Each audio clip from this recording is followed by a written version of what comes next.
Hello दोस्तों, नमस्कार। स्वागत है आप सभी का हमारे YouTube channel all exam tricks में। अगर आपने अभी तक हमारे चैनल को सब्सक्राइब नहीं किया तो चैनल को सब्सक्राइब करें, वीडियो को लाइक करें और ज़्यादा से ज़्यादा शेयर करें।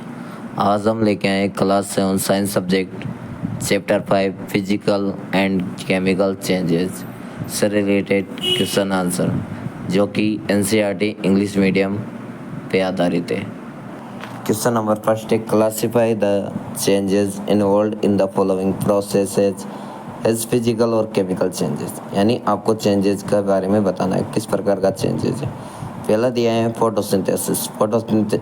फोटोसिंथेसिस हम जानते हैं कि एक प्रकार का केमिकल चेंजेस है, क्योंकि इसमें जो प्रकाश ऊर्जा होती है उसको रासायनिक ऊर्जा में चेंज किया जाता है, तो केमिकल चेंजेस हो गया। बी वाला है डिसॉल्विंग शुगर इन वाटर। यानी जब शक्कर को पानी में घोला जाता है तो किस प्रकार का परिवर्तन है, तो एक प्रकार का फिजिकल चेंजेस है, क्योंकि शक्कर जो ठोस रूप में थी वो पानी में घोलते द्रव रूप में बदल गई। Burning of coil. यानी जब कोयले को जलाया जाता है तो किस प्रकार का परिवर्तन, केमिकल चेंजेस है, क्योंकि लकड़ी को, कोयले को या कार्बन को जलाते हैं तो उसमें कार्बन डाइऑक्साइड बनती है। इस प्रकार से एक रासायनिक परिवर्तन है, केमिकल चेंजेस है। Melting of wax. यानी जब मोम पिघलता है तो किस प्रकार का परिवर्तन, मोम का पिघलना, यानी मोम ठोस रूप में पिघल कर द्रव रूप में बदल जाता है, तो यहाँ पे आकार बदल रहे हैं या आकृति बदल रही है, तो फिजिकल चेंजेस हो गया। Beating aluminium to make aluminium foil. यानी जब एल्यूमिनियम धातु को पिघलाया जाता है और नया रूप दिया जाता है तो फिजिकल चेंजेस है, क्योंकि उसके आकार में परिवर्तन हो रहा है, ना कि उससे नया पदार्थ बन रहा है। डाइजेस्टिंग ऑफ फूड, ये लास्ट में दिया हुआ है डाइजेशन ऑफ फूड। यानी जब भोजन का पाचन हमारे शरीर में होता है तो उसमें बहुत सारे केमिकल हिस्सा लेते हैं, तो एक प्रकार का रासायनिक परिवर्तन है, ये भी केमिकल चेंजेस है। तो हम बढ़ते हैं आगे। Question number 2, state whether the following statement are true और false. In case statement in false write the corrected statement in your notebook. यानी ट्रू और फॉल्स बताना है, और जो फॉल्स हो उसको सही कैसे करेंगे वो करके बताना है। पहला वाला है, a cutting a log of wood into pieces is a chemical changes. क्या लकड़ी के छोटे छोटे टुकड़े करना एक रासायनिक परिवर्तन है? तो नहीं, एक असत्य का संतान हो जाएगा, फॉल्स हो जाएगा। तो इसका करेक्ट स्टेटमेंट क्या रहेगा, cutting a log of wood into A pieces is a physical change. लकड़ी के टुकड़े करना एक प्रकार का भौतिक परिवर्तन है। इसी प्रकार क्वेश्चन नंबर 2 में बी और सी दिए गए, तो B a formation of manure from a leaves is a physical changes. अर्थात पत्तियों के द्वारा खाद का बनना क्या है, एक प्रकार का भौतिक परिवर्तन है, तो फॉल्स हो जाएगा, नहीं है। क्या है, तो फिर करेक्ट स्टेटमेंट लिखेंगे, formation of manure of from leaves is a chemical changes. यानी पत्तियों के द्वारा खाद का बनना एक प्रकार का रासायनिक परिवर्तन है। नंबर सी है, iron pipes coated with zinc do not get rusted easily. तो ट्रू है, सत्य है कि उसने बोला है कि लोहे के पाइप पे जब लोहे का जिंक का कवर चढ़ा देते हैं तो वह जंग से बचाते हैं। तो बिल्कुल सही है, क्योंकि वो वायु और वाटर को संपर्क में आने से रोकता है। कौन? जिंक। ये कथन बिल्कुल सही हो जाएगा। डी वाला दिया है, iron and rust are the same substance. False हो जाएगा, क्योंकि आयरन और जो लोहा है, लोहा और जंग दोनों क्या है, अलग अलग अवे हैं, सेम अवे नहीं है, तो यह सत्य हो जाएगा। इसका करेक्ट स्टेटमेंट क्या है, iron and rust are different substance. लोहा और जंग दोनों अलग अलग है। ये वाला दिया है, condensation of stem is not a chemical changes. यानी एक प्रकार का रासायनिक परिवर्तन नहीं है, तो ये बिल्कुल सत्य हो जाएगा, ट्रू हो जाएगा। बढ़ते हैं।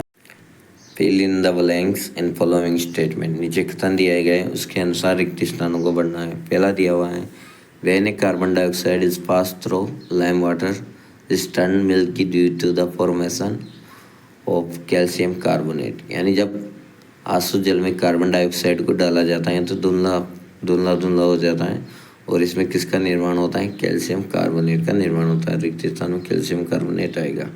बी वाला, the chemical name of baking soda. यानी जो बेकिंग सोडा है उसका रासायनिक नाम क्या होता है, उसका नाम होता है सोडियम हाइड्रोजन कार्बोनेट। बी वाले में क्या आएगा, sodium hydrogen carbonate. Number C, two method by which rusting of iron can be fermented. यानी लोहे को जंग से बचाने के लिए दो विधियाँ हैं, कौन कौन सी है, परवेंटेड और पेंटिंग। तो उस पर क्या करना चाहिए, कलर करना चाहिए, पेंट कर देना चाहिए। एंड ग्रीजिंग, और उस पर क्या करना चाहिए, ग्रीस लगानी चाहिए। ये सामान्य विधियाँ घर में काम ली जा सकती है। उसके अलावा उस पर ये संलेपन या गैल्वेनाइजेशन कर सकते हो आप, जिंक की परत भी आप उस पर चढ़ा सकते हो। थर्ड वाला, इसमें डी है change in which only physical properties of substance change are called physical changes. यानी फिजिकल चेंजेस किन्हें बोलेंगे, यानी फिजिकल प्रॉपर्टीज में जो भी चेंज होगा, अवे के जिस सब्सटेंस में जो भी चेंज होगा उसी को फिजिकल प्रॉपर्टीज बोलेंगे। तो यहाँ पे क्या आ जाएगा डी वाले में फिजिकल। नंबर ई वाला दिया है change in which new substance are form are called chemical changes. यानी किस चेंजेज में नया नया नया वे बनता है, नया सब्सटेंस बनता है, तो केमिकल चेंजेज में ई वाले में क्या आ जाएगा केमिकल चेंजेज। ये आप इनको डेफिनेशन के रूप में भी लिख सकते हो। क्वेश्चन नंबर 4 इस प्रकार है when baking soda is mixed with lemon juice bubbles are form with the evolution of gas what type of change it is explain. पूछा गया है कि जब बेकिंग सोडा में लेमन जूस में या लेमन जूस में बेकिंग सोडा को डाला जाता है तो एक प्रकार की गैस निकलती है, तो इसमें किस प्रकार का परिवर्तन होता है। तो आंसर है this is a chemical change as new product are form. एक प्रकार का रासायनिक परिवर्तन है क्योंकि इसमें एक नए तत्व का या नए उत्पाद का निर्माण हो रहा है। कैसे समीकरण दी गई, इक्वेशन दी गई है baking soda plus lemon juice, यानी बेकिंग सोडा में हमने लेमन जूस मिलाया तो वहाँ पे कार्बन डाइऑक्साइड गैस बन रही है और अदर सब्सटेंस भी बन रहा है, तो ये प्रकार का केमिकल चेंजेज हो गया। Question number 5 when a candle burns both physical and chemical changes take place identify this changes give another example of familiar process in which both the chemical and physical changes take place. पूछा गया है जब मोमबत्ती पिघल रही है तो वो एक प्रकार का फिजिकल चेंजेज है, और लेकिन जब इसको जलाते हैं तो उसमें केमिकल चेंजेज होता है। तो इसके अकॉर्डिंग ही आपको एक और एग्जांपल देना है। तो देखते हैं आंसर क्या लिखेंगे फिजिकल चेंजेज। भौतिक परिवर्तन कहाँ पे हो रहा है मेल्टिंग ऑफ एग्स। जब मोम को जला रहे हैं तो जब मोम पिघलती है ना, मोमबत्ती को जलाने में जो मोम पिघलती है ना, मोम पिघल रही है तो उस वहाँ पे तो भौतिक परिवर्तन हो रहा है। लेकिन केमिकल चेंजेस कहाँ पे हो रहा है burning of eggs to form carbon dioxide and other product. लेकिन जब आप मोमबत्ती को जला रहे हो तो जो उससे गैस निकल रही है वो निकल रही कार्बन डाइऑक्साइड। तो यहाँ पे केमिकल चेंजेज हो रहा है। यानी मोमबत्ती या कैंडल में दो प्रकार के चेंजेज होते हैं, मोम का पिघलना फिजिकल चेंजेज है, मोमबत्ती को जलाने पर उसमें कार्बन डाइऑक्साइड बनना ये प्रकार का केमिकल चेंजेज है। इसी प्रकार हम अंदर एग्जाम या फिर अलग एग्जाम ले रहे हैं कुकिंग ऑफ फूड। जब भोजन को पका रहे हैं तो लकड़ियों को जला रहे हैं, तो लकड़ियों को जलाने पर कार्बन डाइऑक्साइड गैस निकल रही है, तो ये प्रकार का क्या है दोनों ही है। इसमें केमिकल चेंजेज भी होगा और दूसरी तरफ इसमें फिजिकल चेंजेज भी। क्वेश्चन नंबर 6 है how would you show that setting of curd is chemical changes. This is a chemical changes because a new substance is form. उसने पूछा गया था कि दही का बदलना एक प्रकार का रासायनिक परिवर्तन कैसे है। तो आंसर है this is a chemical changes because a new substance is form. एक प्रकार का रासायनिक परिवर्तन है क्योंकि इसमें एक नया पदार्थ बन रहा है। Also this change can not be result, और ये जो नया पदार्थ बन रहा है उसको वापस पहले वाले रूप में नहीं बदला जा सकता है, तो एक प्रकार का रासायनिक परिवर्तन है। Question number 7 explain why burning of wood any cutting it into small piece are considered are two different types of changes. पूछा गया है कि लकड़ी को जलाना और लकड़ी के छोटे छोटे टुकड़े करना ये दोनों ही अलग अलग प्रकार के चेंजेज है, परिवर्तन है। तो कैसे burning of wood is a chemical changes. लकड़ी को जलाना एक प्रकार का रासायनिक परिवर्तन है because new substance are form like as carbon dioxide water vapour etc. क्योंकि इसमें एक नए पदार्थ का निर्माण होता है जैसे कि कार्बन डाइऑक्साइड जलवाष्प आदि। लेकिन दूसरा है cutting wood into small piece is a physical changes. लकड़ी को छोटे छोटे टुकड़ों में बांटना या काटना एक प्रकार का रासायनिक परिवर्तन है because no new substance are form. क्योंकि यहाँ पे एक कोई भी नया पदार्थ नहीं बनता, वही लकड़ी है जिसको आप टुकड़ों में बांट रहे हो तो उसके छोटे टुकड़े। और क्वेश्चन नंबर 8 है describe how crystals of copper sulphates are prepared. यानी कॉपर सल्फेट से उसके क्रिस्टल कैसे तैयार करेंगे।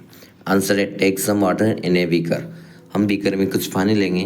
दूसरा add a new drops of dilute sulphuric acid. फिर इसमें क्या करेंगे डाइसैल्यूट सल्फ्यूरिक एसिड की कुछ पानी बूंदे डाल देंगे।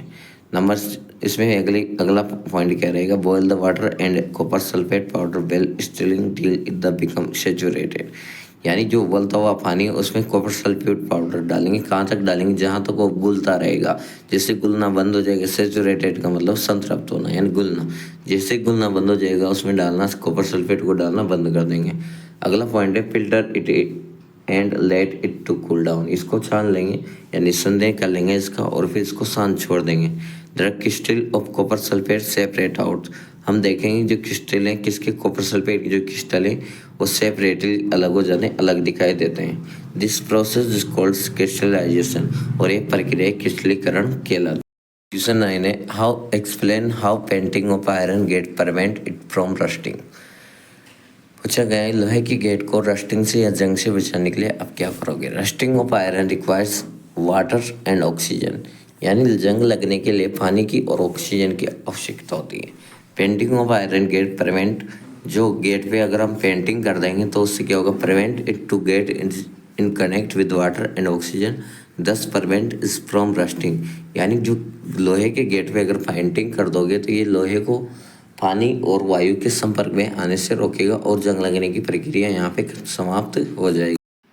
अगला क्वेश्चन है question number 10, explain why rusting of iron object in faster in coastal area than in desert. बोला गया है कि जो लोहे पे जंग लगने की प्रक्रियाएं हैं वो समुद्री इलाकों में, पानी वाले इलाकों में ज़्यादा होती है बजाय किसके, डेजर्ट के, सूखे वाले इलाके। तो उसका आंसर देखते हैं। Rusting of iron requires water and oxygen. लोहे पे जंग लगने की प्रक्रिया के लिए पानी की और ऑक्सीजन की आवश्यकता होती है। In coastal area the quantity of moisture in air than is desert. और बताया गया है कि जो समुद्री इलाके, पानी वाले इलाके होते हैं वहाँ पे जो पानी की मात्रा ज़्यादा होती है, इसलिए आसपास के एरिया में आर्द्रता होती है और वायु भी पाई जाती है। So the resting of iron in faster in coastal area, इसी कारण से जो समुद्री इलाके, पानी वाले इलाके हैं वहाँ पे लोहे पे जंग लगने की प्रक्रियाएं बहुत तेज होती हैं बजाय किसके, डेजर्ट या सूखे की अपेक्षा। Question number 11, the gas we use in the kitchen is called liquid petroleum gas. हम जिस गैस का यूज रसोई घर में खाना बनाने के लिए करते हैं उसका नाम है LPG, liquid petroleum gas. In the cylinder in exit liquid, यानी जो गैस सिलेंडर में भरी जाती है द्रव के रूप में भरी जाती है। When it is come out from the cylinder, और जब एक गैस सिलेंडर से बाहर आती है, इट बिकम्स ए गैस, तो गैस बन जाती है। तो ये हमारा पहला चेंजेज है, यानी द्रव से गैस में बदलना, किस प्रकार का परिवर्तन है, चेंजेज ये। देन इट इज बर्न, और जब इसको जलाया जाता है तो चेंजेज भी, तो ये कौन सा परिवर्तन है, दूसरा परिवर्तन है। The following statement patterns of this changes choice the correct. आपको बताना है जो चेंजेज हैं कौन सा है, चेंजेज भी कौन सा है। तो प्रोसेस है, ए इज ए केमिकल चेंजेज, जो ए दिया है वो कौन सा चेंजेज, रासायनिक परिवर्तन है क्या, नहीं है। Process B is a chemical changes, बिल्कुल सही है कि जो दूसरा है गैस का जलना एक प्रकार का रासायनिक परिवर्तन है। नंबर 3 है both process A and B are chemical changes है क्या, नहीं है, दोनों ही नहीं है क्योंकि दोनों बता रहे हैं इसमें से एक है। None of this process is a chemical change, दोनों में से कोई सी भी केमिकल चेंज है नहीं, बी वाली हमारी केमिकल चेंज है। तो यहाँ पे सेकंड ऑप्शन सही हो जाएगा, process B is a chemical changes, process B is a chemical changes. Question number 12 है anaerobic bacteria digest animal waste and produce biogas, changes है कौन सा है बताना है। The biogas is then burn at fuel, और जब बायोगैस को ईंधन के रूप में जलाया जाता है, चेंजेज भी है। The following statement patterns of this changes choice the correct answer. तो प्रोसेस ये क्या है, यानी क्या है, anaerobic bacteria digest animal waste and produce biogas, यानी जंतुओं के द्वारा बायोगैस बनाना एनिमल वेस्टेज का, जब उसको हम बायोगैस बनाते हैं तो किस प्रकार का परिवर्तन, तो ये भी रासायनिक परिवर्तन है। दूसरा है इसको जब जलाते हैं ईंधन के रूप में, तो भी रासायनिक परिवर्तन है, तो इसमें थर्ड वाला सही हो जाएगा। Both process A and B are a chemical changes, प्रक्रिया ए और बी दोनों रासायनिक परिवर्तन है। तो दोस्तों ये थे आज के हमारे क्वेश्चन। अगर वीडियो अच्छी लगी हो तो वीडियो को लाइक करें, ज़्यादा से ज़्यादा शेयर करें, और आपने अभी तक हमारा यूट्यूब चैनल सब्सक्राइब नहीं किया तो हमारे यूट्यूब चैनल को सब्सक्राइब करें। इसी प्रकार की वीडियो हमारे यूट्यूब चैनल की प्लेलिस्ट में दी गई है, आप वहां से जाके और बाकी सभी वीडियो देख सकते हैं।